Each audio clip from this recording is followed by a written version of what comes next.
When you go through certain things, you will discover a grace that you only get when you go through those things. And even though the thing is not what you would have chosen to go through, it is going to, I declare prophetically and biblically, it is going to give you grace. So that adversity is the access point by which the extra grace will be released by God. You will go through things in your life, and when you get through them, people will say, how did you get through that? And you will only be able to say, I don't know. God gave me a grace for it. A grace for it. Shout like you know the shepherd. Say, I got a grace for it. Come on, tell your neighbor, I got a grace for it. I'm going through it, but I got a grace for it. And if I've got to go through it, it is guaranteed grace. God will never make me go through what he will not give me grace for. So if you're going through something that you hadn't been through before, you're about to get a grace that you've never had before. I feel like preaching. You're about to receive an anointing, overflowing like you've never known it before. God will fill you for this. Elbow your neighbor, say, he'll fill me for this. This is an event. This is an event. This is an event. I'm getting through this. This is an event. I'm not living here. Don't put this as my permanent mailing address, 301 Valley Road. Don't come visit me in the valley next December, because I'm going through this. Yay, though I walk. Yay. I'm talking about the kind of grace that'll make you say yay as you go through the valley. Somebody shout yay. That'll preach, won't it? Yay. Nobody says yay when the bill's overdue. Yay. That's crazy. David said, yay. I know he meant it a little different. Let's have some fun. Come on, come on, come on. Say yay. I wish you would confuse the devil this week. He's got you in the valley. You know, when they call you and tell you the bad news, and you just say, hang on a second, mute. Yay!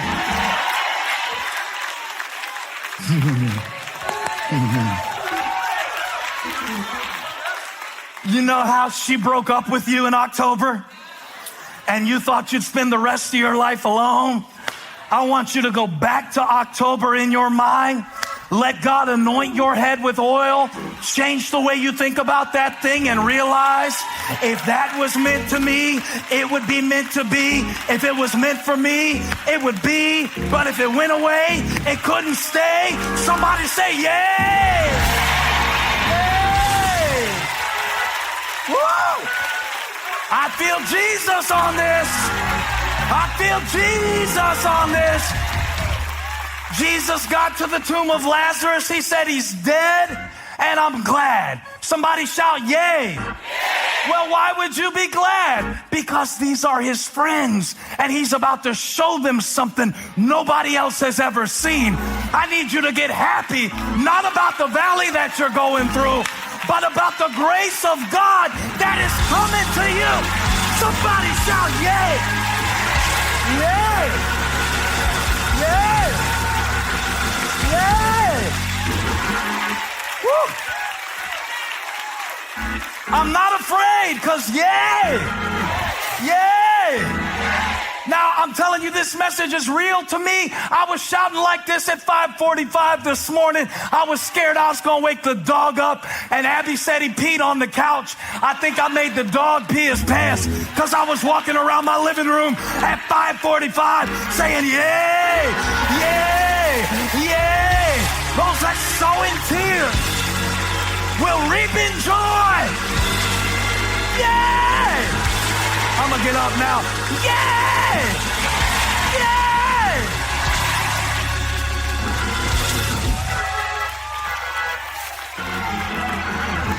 This is the day the Lord has made. Be my shepherd, see.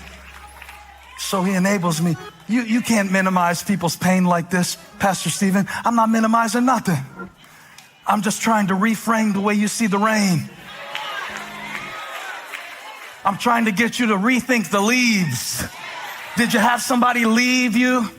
What if that's nourishment for your next season in the soil of your life? I said, I'm going through, but watch this. I'm going through. Don't let what I'm going through fool you. I'm going through, but I'm not dry inside. I'm going through, but I'm not without a witness. I'm going through, but God is speaking with me. I'm walking through this valley, but I'm not walking through it by myself. Yea, though I walk. Yea, though I walk. You notice in the text, in verse 5, is this good to y'all? The Lord said 10 people will love this message.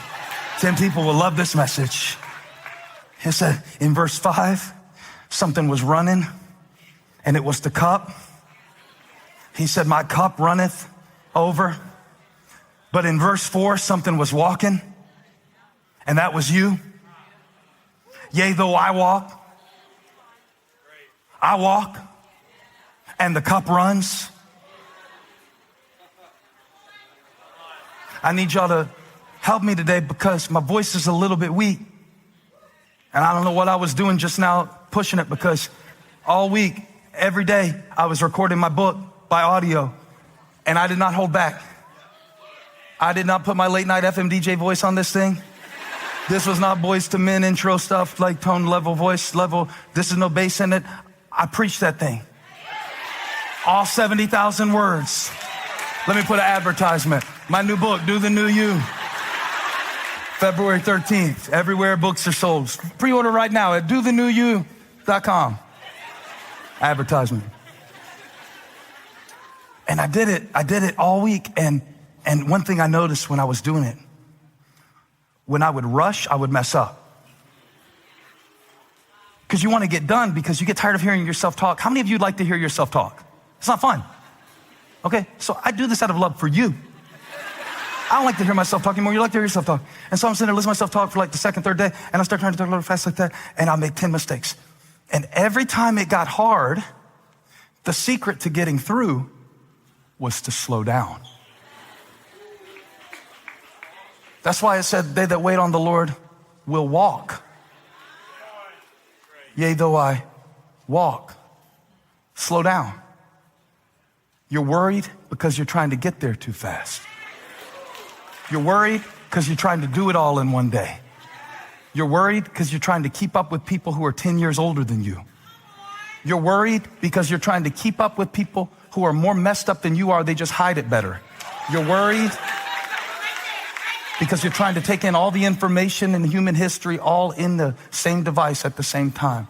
Slow down, shut down, and walk through the valley. You want to get out of the valley, I understand. Well, the way through it is to walk.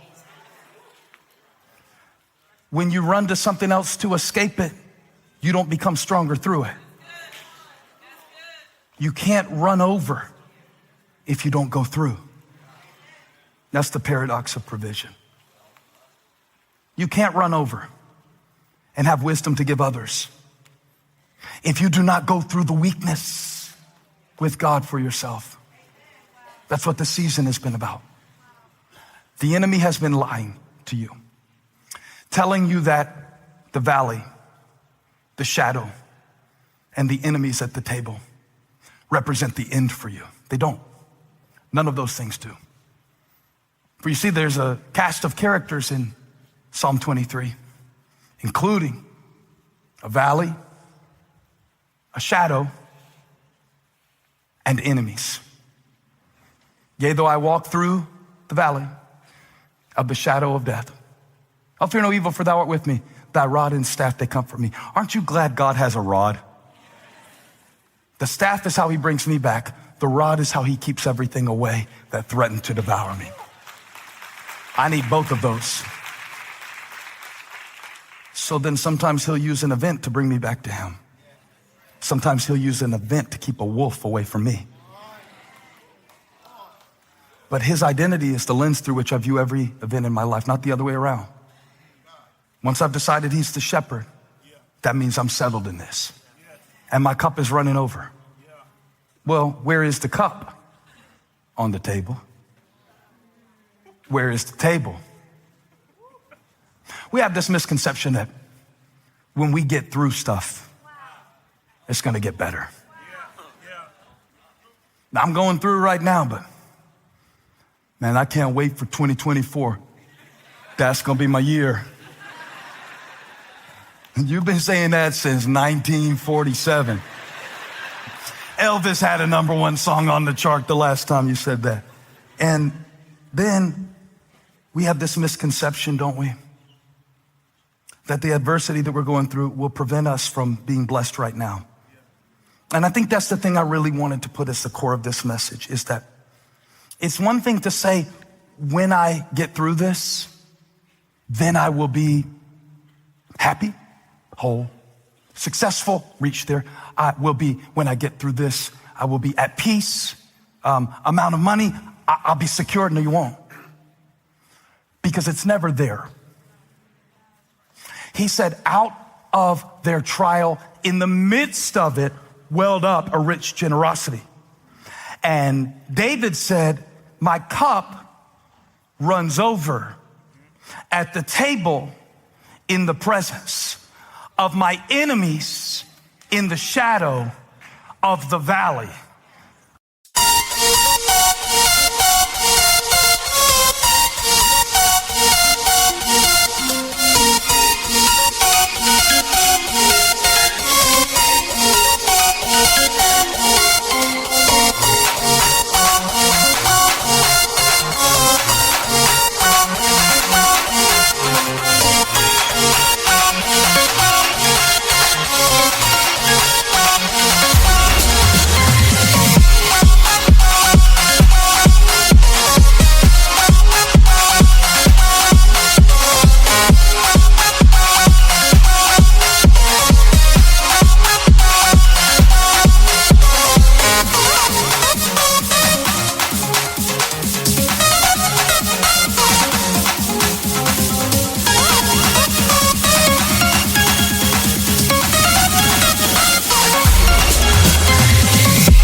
I want to walk through all three of those very quickly.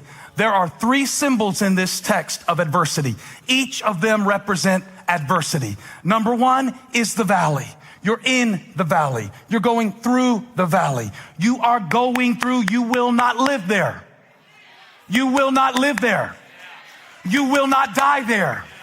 You will not move your kids and grandkids into that spot in the valley. That's why you're going through it. They won't have to go through it quite like you do. I believe my dad broke the spirit of suicide off of my life by not killing himself, because his dad did. So number one, it's a valley, but I'm passing through. My friend Brandon Lake was telling me a couple years ago, he just wrote a song. I said, was it good? He said, that's just a song about the valley. I said, a song about the valley. He said, yeah, valley represents hard things in our life. I said, Brandon Lake, you have to explain to me what a valley represents in the Bible. You think I'm an idiot? I went to seminary. I know about the valley.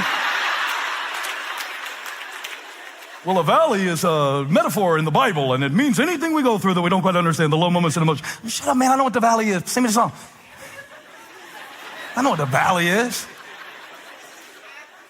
Do I really? Do I really? I hadn't gone through what some of you gone through. Do I really know the valley?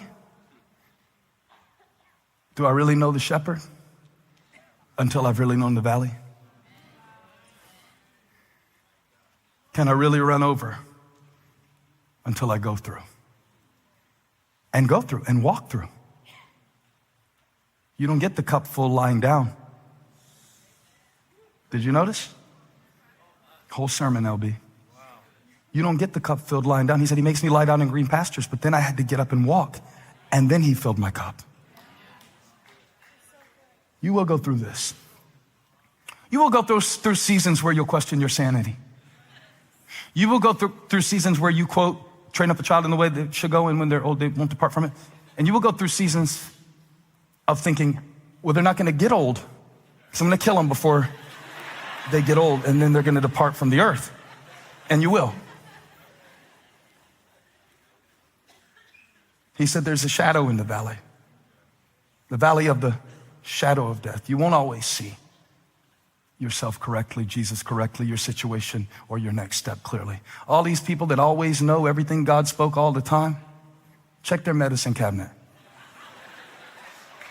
I'm gonna say stuff now, because you know what?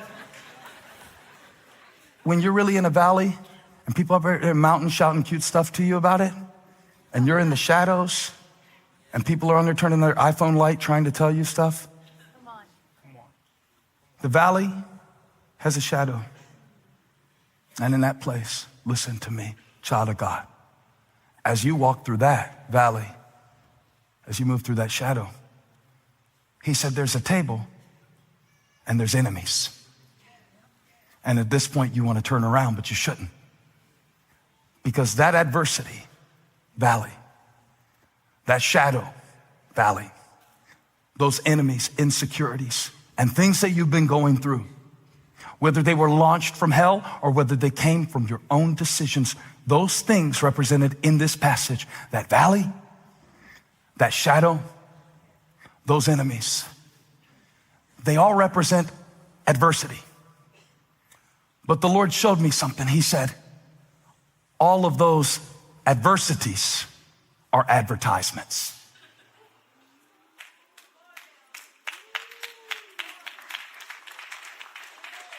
For there to be a valley, there have to be two mountains.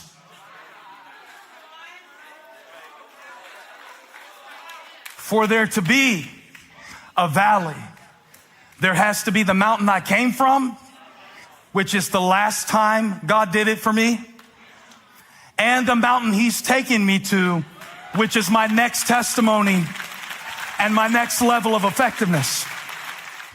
Hey, thanks for stopping by my YouTube channel. I hope you were blessed today. If you were, share this with somebody. Like and subscribe and leave me a comment. Let me know where you're watching from, what we can pray for you about. Hope to see you back here again really soon.